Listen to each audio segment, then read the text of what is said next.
Hello everyone, তোমরা সবাই কেমন আছো? আশা করি তোমরা সবাই ভালো আছো আর আমিও খুব ভালো আছি।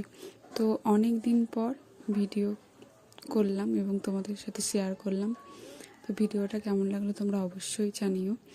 তো আমরা এখন দুজনে রেডি হয়ে গেছি। ছেলেকে নেব না, কারণ ছেলে খুবই ছোট, তাই ছেলেকে বাড়িতে রেখে যাচ্ছি। আমরা আজকে আমাদের পাড়ার কিছু কিছু ঠাকুর হয়েছে, তো ওই ঠাকুরগুলো দেখতে বেরিয়েছি আমি আর আমার বর মিলে। তো আমরা দুজনা বেরিয়ে পড়েছি। তো তোমরা দেখতে থাকো ভিডিওটা যদি তোমাদের ভালো লাগে অবশ্যই লাইক কমেন্ট শেয়ার করো। তো এটা হচ্ছে আমাদের বড়মাতলার প্যান্ডেল। তো প্যান্ডেলটা খুব সুন্দরই করেছে, খুব সুন্দর লাইটিং করেছে। এবছর লাইটিংগুলো এত সুন্দর করেছে, এই ওপরের স্টারটা তো খুব সুন্দর লাগছিল, ঠাকুরগুলোও খুব সুন্দর হয়েছে। তারপর আমরা ওখান থেকে বেরিয়ে আর একটা ঠাকুর প্যান্ডেল যাচ্ছি। তো দেখো এবছর এত সুন্দর লাইটিং করেছে, খুব সুন্দর লাইটিং করেছে। বর আমাকে বলতে বলতে যাচ্ছে যে এবছর খুব সুন্দরই হয়েছে, এর পরের বছর থেকে বাবু দেখতে পাবে। বলছি হ্যাঁ। তারপরে যে আমরা আর একটা প্যান্ডেলে ঢুকে গেছি দুজনা। তো আমরা একটু সন্ধে হয়েছে তারপরে গেছি, ওর জন্য খুব একটা ভিড় ছিল না, তাই তাড়াতাড়ি দেখে বাড়ি চলে এসেছি, যেহেতু বাবুকে বাড়িতে রেখে গেছি। আর এটা হচ্ছে আমাদের আমাদপুরের রাজবাড়ি।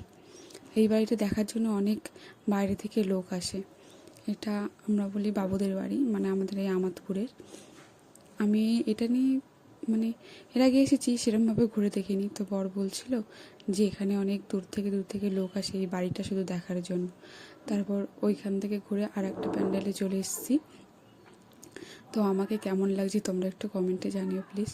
এখানে বরকে জিজ্ঞেস করছিলাম, বর বলছে তাড়াতাড়ি চলো, বাবু ঘুমাচ্ছে, তাড়াতাড়ি যেতে হবে। তো এইখানে এই প্যান্ডেলটা খুব সুন্দর করেছে। প্যান্ডেলটা করেছিল পুষ্পা বইয়ের যে ইয়েগুলো সেগুলো করেছিল। ঠাকুরটাও খুব সুন্দর হয়েছে। তারপর এখানে আমরা এবার বেরিয়ে যাব এখান থেকে, কারণ রাত হয়ে যাচ্ছিল। খুব একটা রাত হয়নি, আমরা সকাল সকাল গেছি, সকাল সকালই চলে এসেছি। তারপর এখানে খিদে পেয়ে গেছিলো, তাই আমি বললাম আমি মোমো খাবো, তাই বর এখানে আমাকে মোমো কিনে দিল। বরের তো খাওয়া হয়ে গেছিলো, আমার হয়নি, তাই আমি খাচ্ছিলাম। তারপর মোমো খাওয়ার পর এই যে ফুচকা খেলাম, ফুচকা খেয়ে তারপর জিলাপি কিনে বাড়ি চলে আসলাম। তো আমার ভিডিওটা কেমন